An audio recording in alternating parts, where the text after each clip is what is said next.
This must be the place. I sensed something ominous from the leaf back there, but I couldn't pinpoint its source. And now, the hatred and pain is so strong in this place.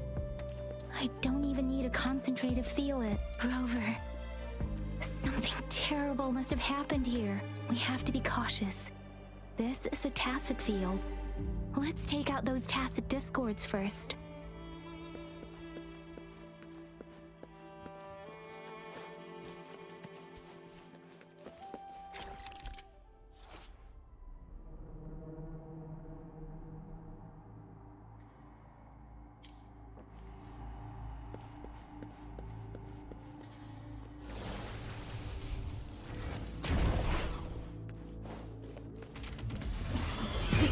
Is upon us.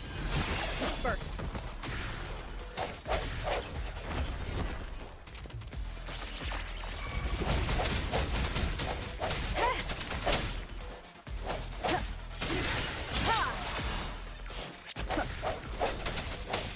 Here we go again. Leave me alone. No one picks on Unkar's friends. This is so much fun!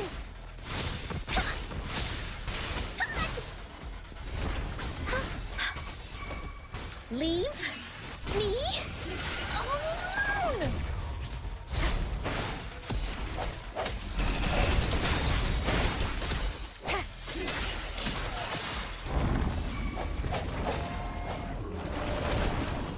Endless reverberation. Commence healing. Woolly's attack! Da-da-da-da-da-da! Leave me alone!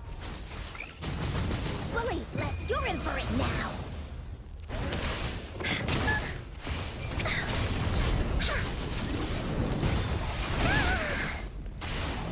Swift and resolute, the end has come.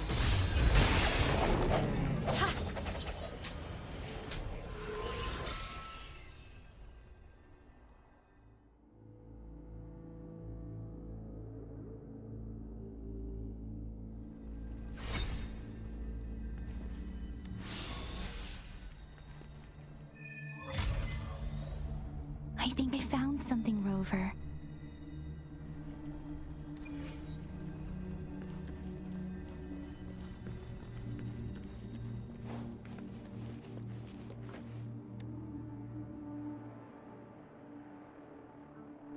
Watch out! Something's not right. Why wouldn't it attack us? Brother. Help! Help! Brother! Brother! Help! Help! Help! It seems to only repeat these lines.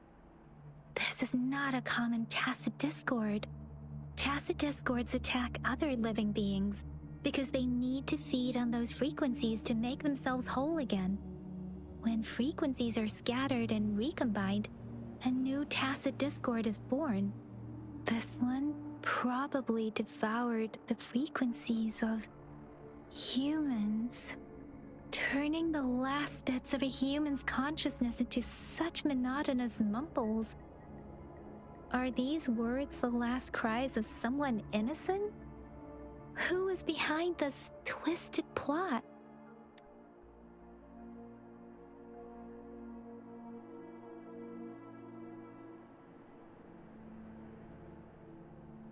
I'm sorry. No, that's beyond my ability. I just sensed some complex feelings from it. A mixture of deep sadness and eager anticipation. Rover, I think I know what's going on here. It seems to be begging for help, but it's not asking us to help it. I can sense the pained cries of this tacit discord. No, the cries of this whole village. The village is crying, waiting for rescue. Something truly awful must have happened here, and the victims' reverberations still linger. Based on the evidence we've found and the condition of these ruins, that didn't happen all too long ago. I can still feel it in the streams. Perhaps the tacit field has kept this village from being discovered. Or maybe someone has been intentionally concealing it. Anyway, there must be something we can do. We may find the victims nearby. I can feel someone connected to what happened here is still close. This place is dangerous. I'll inform Shuzia about what happened here. Can we continue our search before the official investigators arrive? Sorry, I know it doesn't sound very convincing. It's just a hunch of mine, and I don't have any evidence to back it up. Thank you, Rover. Please stay vigilant.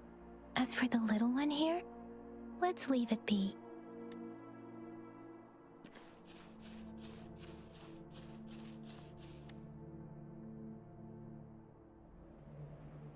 The area is a mess, but it doesn't look like a war zone. Someone was hurt and dragged away. Look, there are many footprints here. These are traces left by a fight. Someone was injured.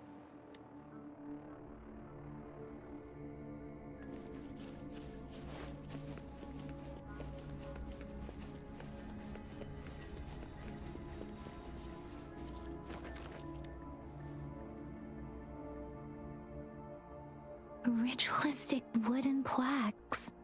But why are they here? These plaques are usually placed in ancestral shrines, and they seem to belong to a different time. I remember reading about something like this. People held large-scale ancient rituals periodically in their villages, driven by certain beliefs. I see. Let's check somewhere else.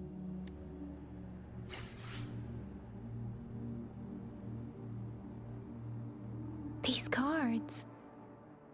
I see. The Fraxidus is likely behind it all. The Fraxidus? Yes. I don't know much about the Fraxidus, but as an outrider, I've worked on related cases. It's a group of extremists obsessed with fusing humans with tacit discords.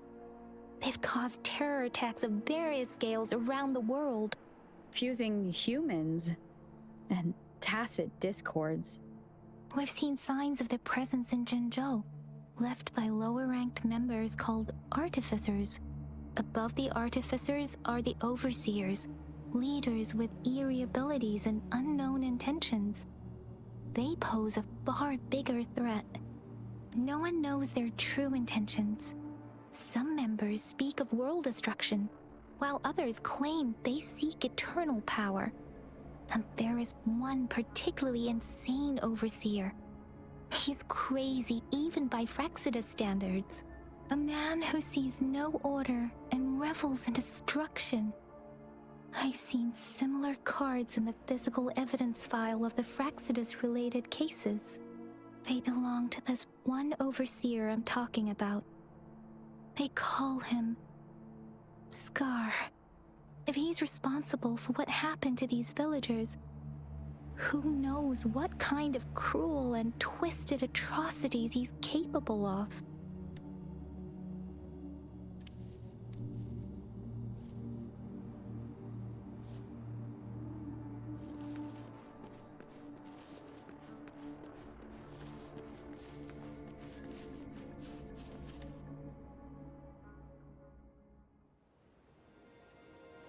Huh?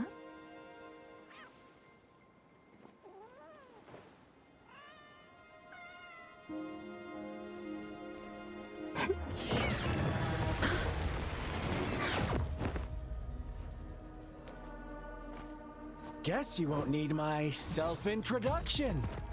Oh, I spent...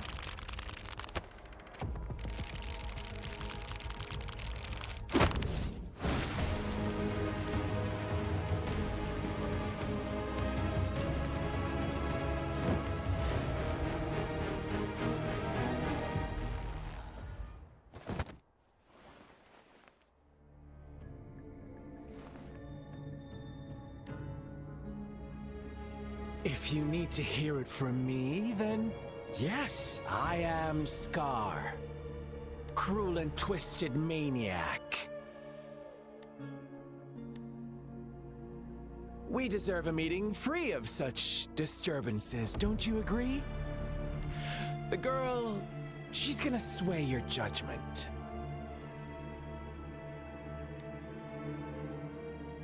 Don't worry, I don't plan to make you hate me just yet. She is safe now. Well, let's just enjoy our time together for the moment. Forget about that irrelevant person, will you? I have a lot to share with you. To begin with, I heard you've lost your memories. So, it's true.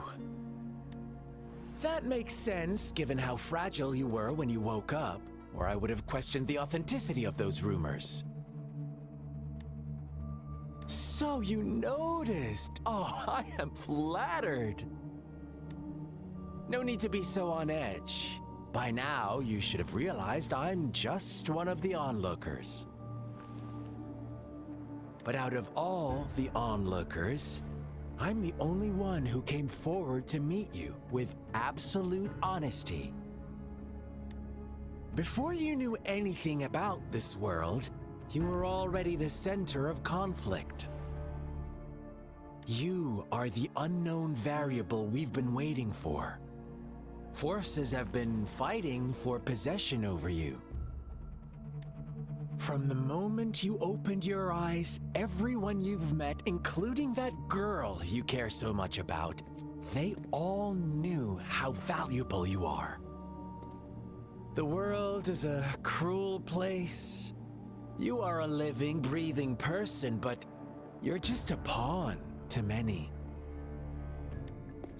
That's why I'm here, because I see you as a dear friend, and I want to tell you the truth. I am so sorry for everything you're about to face. But truth hurts sometimes.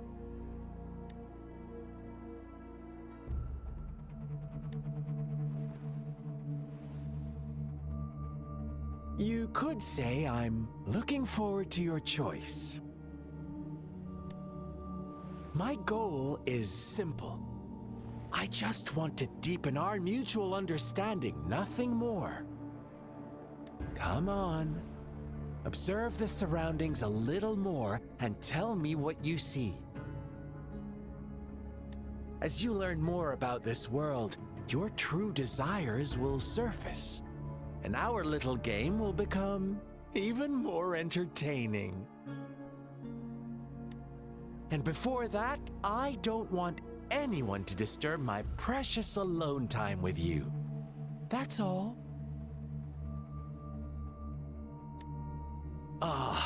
Why do you have to assume we are the culprits? Maybe you should be asking me what actually happened here. I won't tell you everything just yet, that's too boring.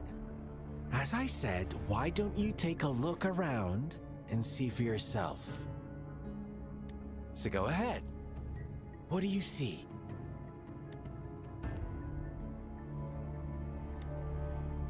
Bravo! Didn't think you'd catch on to that. Now, what is the conclusion you've drawn?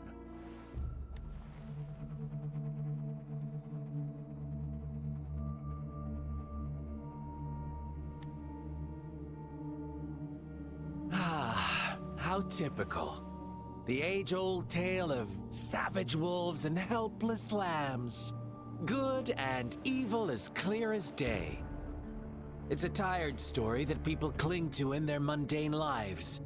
Oh, how it keeps them in check. But let me ask you this. Do you truly believe the real world can be that simple?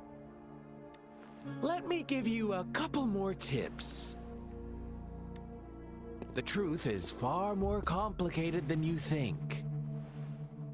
First, who are the players in our tale?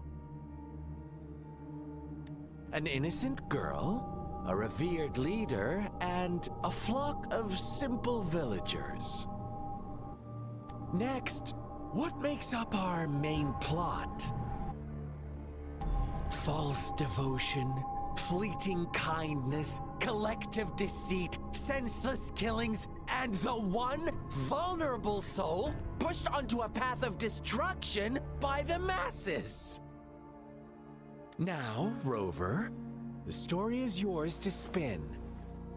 I'm eager to hear your version after you've learned more.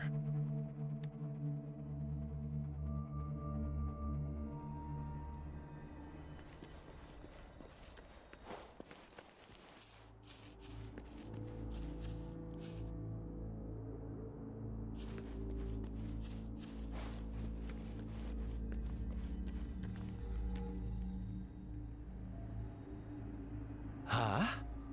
What is it? Are you back for some chit-chat?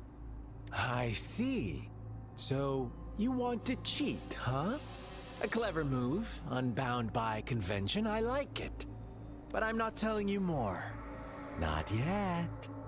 Wouldn't want our first conversation to become a boring exchange of words, just parroting each other's lines.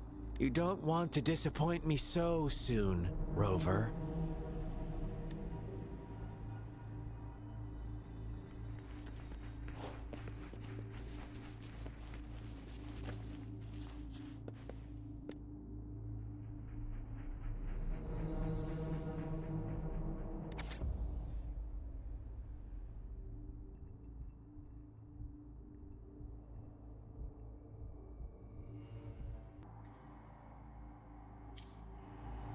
Our story begins here. Once upon a time, in a peaceful village, lived a flock of carefree lambs. In the day, they toiled for food, and when evening fell, they sought refuge from the looming threat of wolves. Fables, stories told and retold through the ages. The ancient art of conveying hidden truths through fiction. But they always draw from real life, don't they? The same story gets told by many, and each person brings their own spin, their own focus. Whatever you learn from it is just one of countless different interpretations. Like us now, caught in a carefully crafted plotline, a scheme I had no hand in. This village marks the beginning of my story with Jinzhou. So that magistrate led you here to meet me. Such a clever move on her part.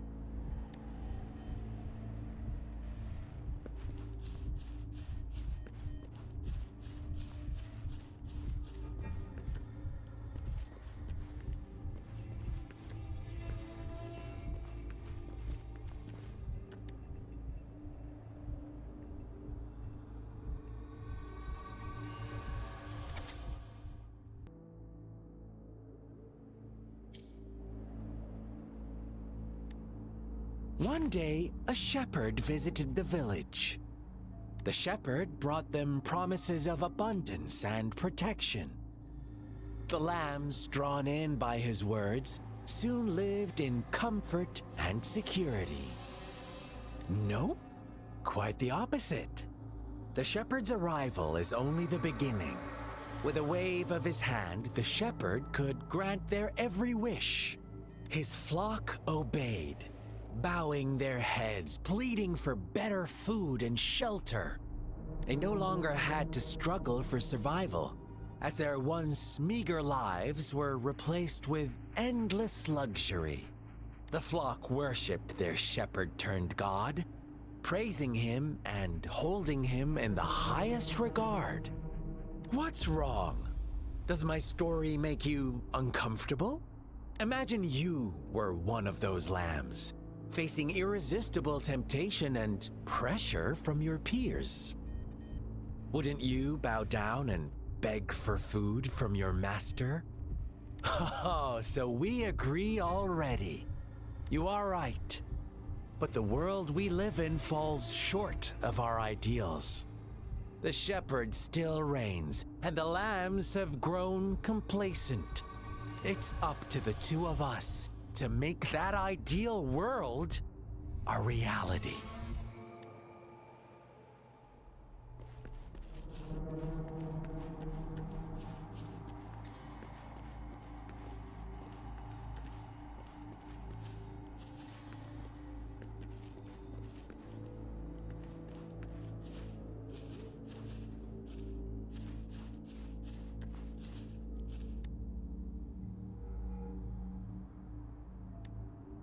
The lambs reveled in endless bonfire parties, celebrating their new god every night, except the one little black lamb. As each night passed, it was the only one to notice how its flock was dwindling away. Rover, do you think someone would give you what you want without taking anything from you? I once believed that too. Thought as long as I paid a high enough price, I could get my desired outcome. But true equality is scarce, always has been. The world was never a fair place. Wouldn't you agree? To receive equal retribution, one must give more and more and more. When every wish comes with a hefty price, people weigh their options carefully. But when they can make someone else bear the price, they all rush to make more wishes. They don't consider they too may one day pay for another's selfish desire. Funny, isn't it?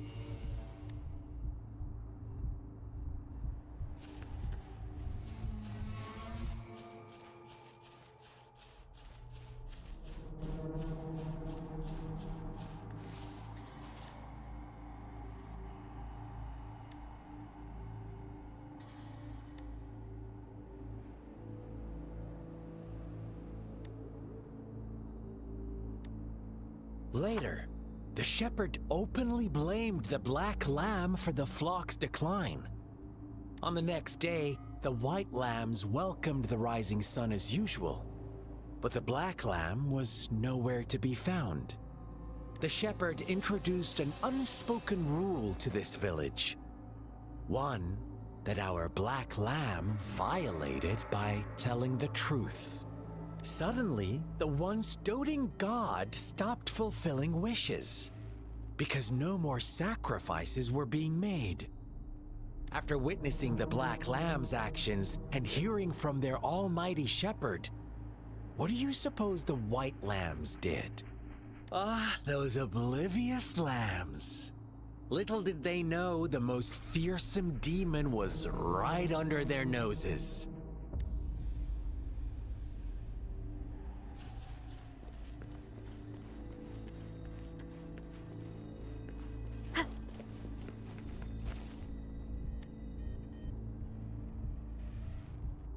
Well done. You didn't let any details slip. Now, I wonder, what is your takeaway from this story? Answer me and I'll reveal the truth of what happened. Who was the real culprit behind the diminishing number of lambs? Indeed, the direct culprit was the shepherd. He held all the power, fulfilling wishes at a price. The lambs knew the risks, yet succumbed to temptation. Unfortunately, in the face of such temptation, they disregarded all the hidden risks, as disaster had yet to befall them. If they were given another chance, I believe they would still choose the same path. Inevitably, they accepted their fate and paid the price when their time came. Now, my second question. What price did the lambs pay for their wishes?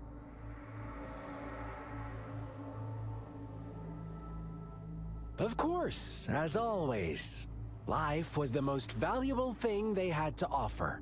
Here's my final question. What happened to the Black Lamb? Don't rush, Rover. Take your time. What is the truth you've uncovered?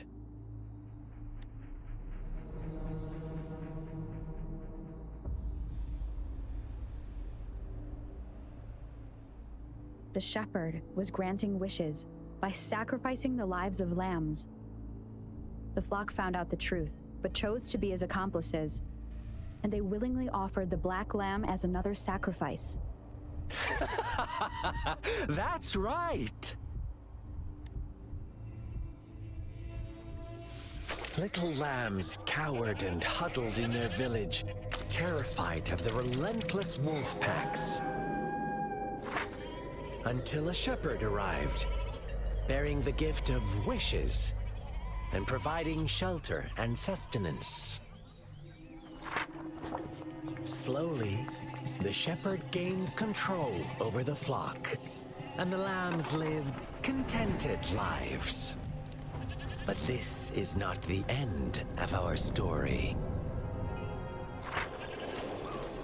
The shepherd found the solitary black lamb in his flock and offered to grant any wish it desired.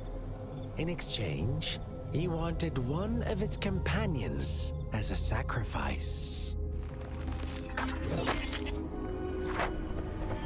The black lamb refused, and it was shunned by its flock, left without shelter or sustenance. After the black lamb's exile, more lambs continued to vanish. The shepherd then blamed the black lamb for breaking the rules and withheld his wish-granting power as punishment.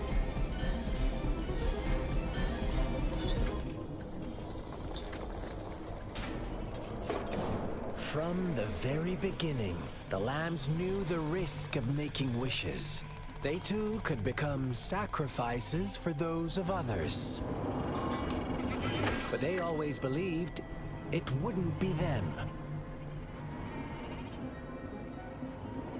Meanwhile, some lambs reasoned that since they had already risked being sacrificed for someone else's wish, it was then only fair to pass on that risk for a chance at fulfilling their own desires. And so they continued to play the game.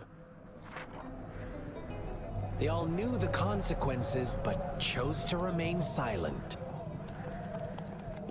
Fearful, yet greedy, they followed the shepherd's orders and made wishes again and again. Until one day, a brave black lamb spoke up, shattering the flock's facade, their illusion of a peaceful and happy life.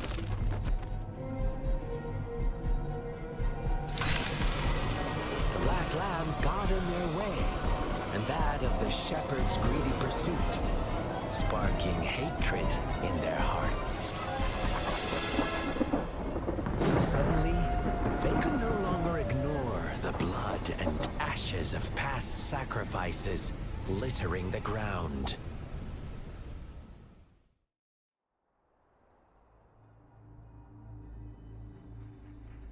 How do you like my story, Rover?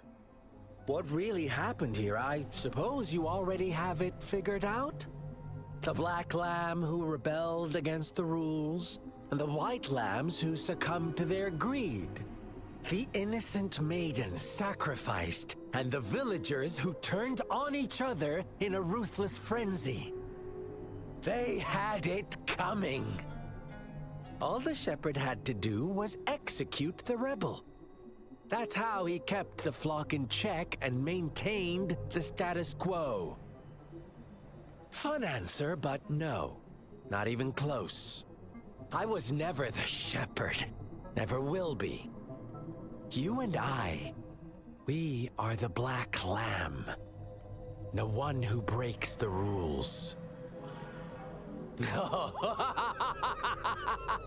Interesting, Rover. I'm liking you more and more. Well then, let's see if this black lamb is going to end up like you say.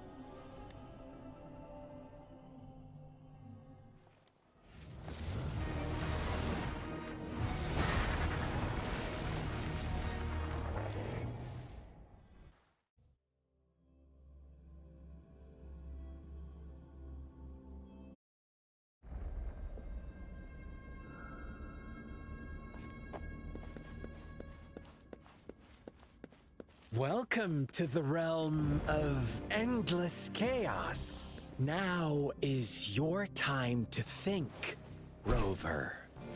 What is the right path to take?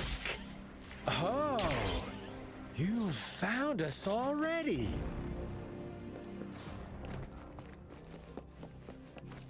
Shake and shiver, blink an eye. A flock of lambs comes passing by. Fleece of white, black, and red. Who's the sweetest one ahead? Watch out, my dear. Your pioneers are lying at your feet. Don't look back. Join them on this right path. And I've got a scorchingly delightful welcome for you up ahead. Don't rush. One slip and you'll shatter to pieces.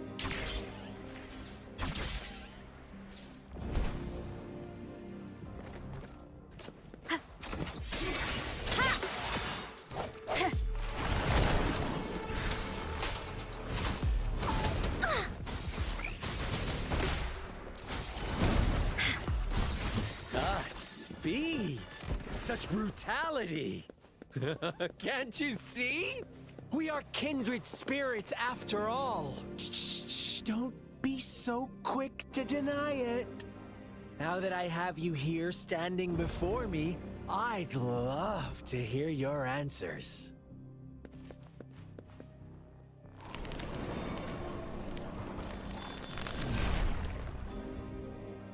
Tell me. Do you want to be the rule-setting shepherd or the rule-breaking black lamb?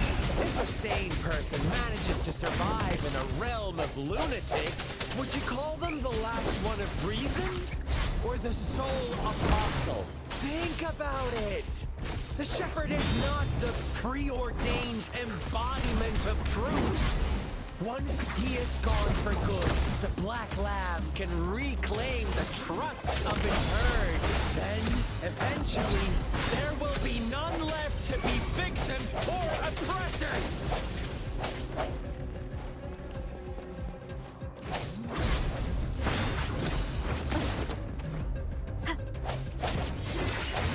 The end has come.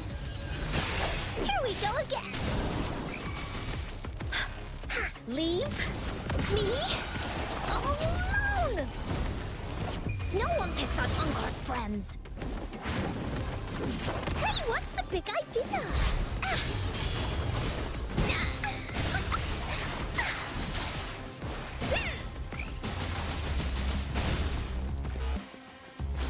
Swift and resolute.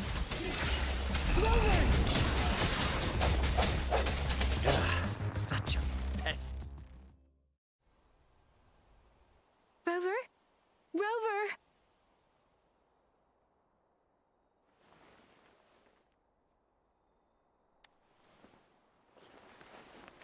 I shattered Scar's illusion.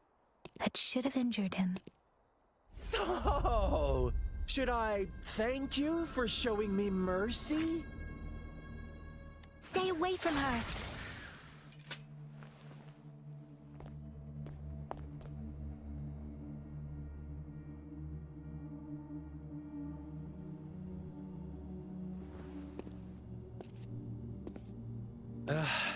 Didn't you promise to leave me some alone time with Rover?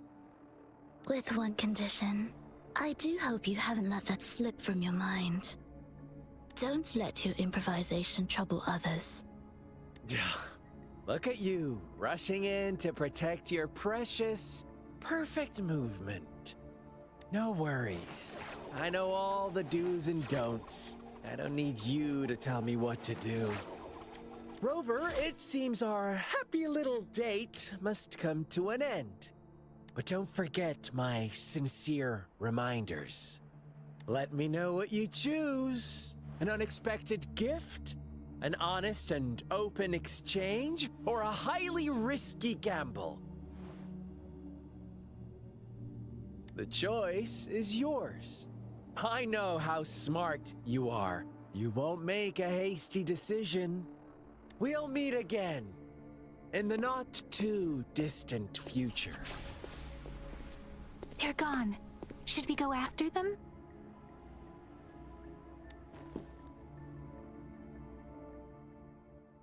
Scar's resonance abilities appear to involve teleportation and the manipulation of space. He trapped me in confinement, and I could only sense that it wasn't far from here. It took me some time to break that barrier. Sorry, Rover. If only I could have reached you sooner.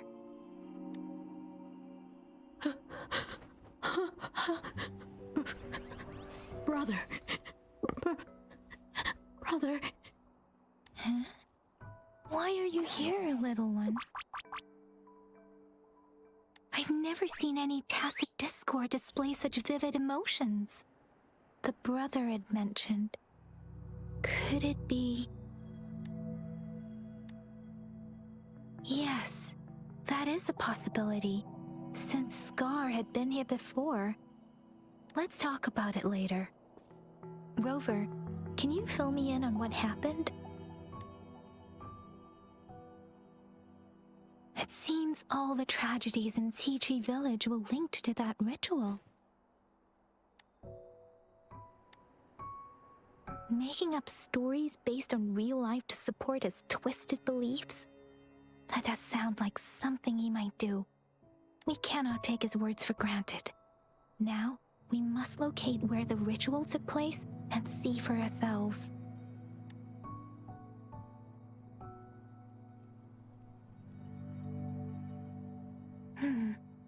What's the matter? Two distinct frequencies of tacit discords. I see. I can feel it in the streams. Over there. Follow me. In the south.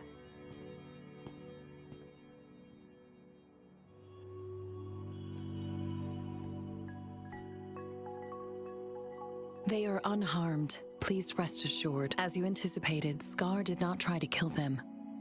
Yes, I stayed out of it like you asked. Is everything all right on your end? Please be sure to stay safe, my lady. Rover, do you still have the plaque we found earlier? The one broken in half? Yes, as I thought. I just felt a similar vibration from that direction. Please follow me.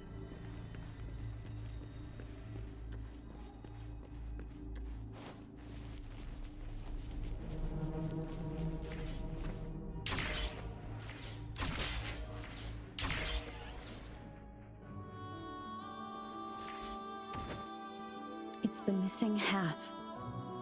We can piece them together now.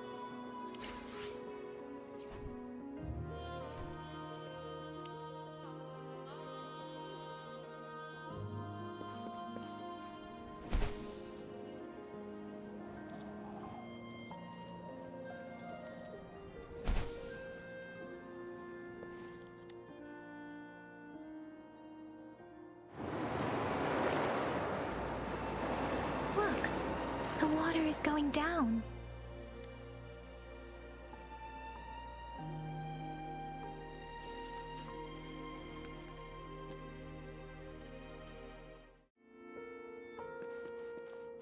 I can't believe it. There is such a big... I can't believe it. There is such a big opening down here. How odd. This pool place should have been soaked in water, but everything is dry here. Even the vegetation is thriving. Did Scar do this? Given his powers, it doesn't seem too hard for him.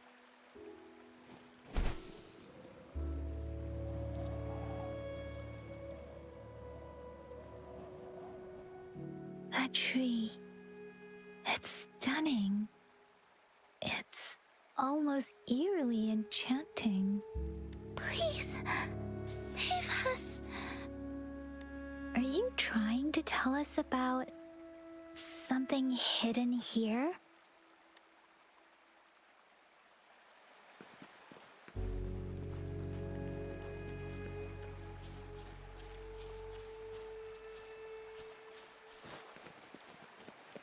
Where did it go?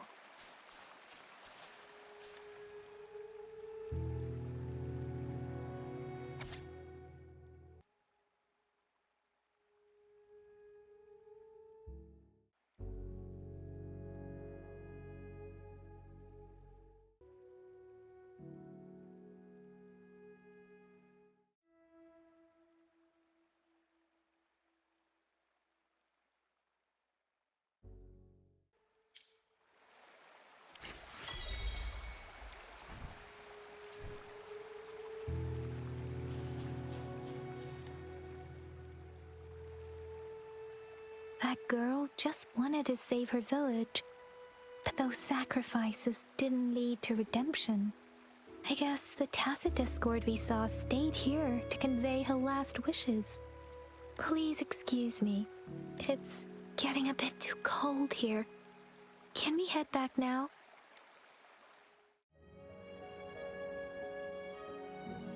Sorry, Rover. I didn't feel comfortable down there. The air was heavy in that place, without any wind to speak of. But I could still feel so many emotions and desperate cries for help. I couldn't handle it. The villagers were a complex mix of emotions. Hope, resentment, and despair. And as I read the diary, I could feel the intense sorrow and longing of its owner. What was the diary's owner longing for? Was it the peaceful life she once had? Or did she miss her only family? The person who pushed her towards such a tragic end? My apologies. I got lost in thoughts again. I wish I could say such tragedies won't happen again. But I still lack the confidence to make that claim. It was tragedies like this that made me want to become an outrider. To become someone with the strength to stop them from ever happening again. I cannot stop the lament, but at least I should do everything in my power to help those affected by it. Really? Thank you, Rover. Dwelling on it won't do us any good. Let's go. I'll compile a report on what happened here and send it in along with the clues we've gathered. Yes, let's go back. Together.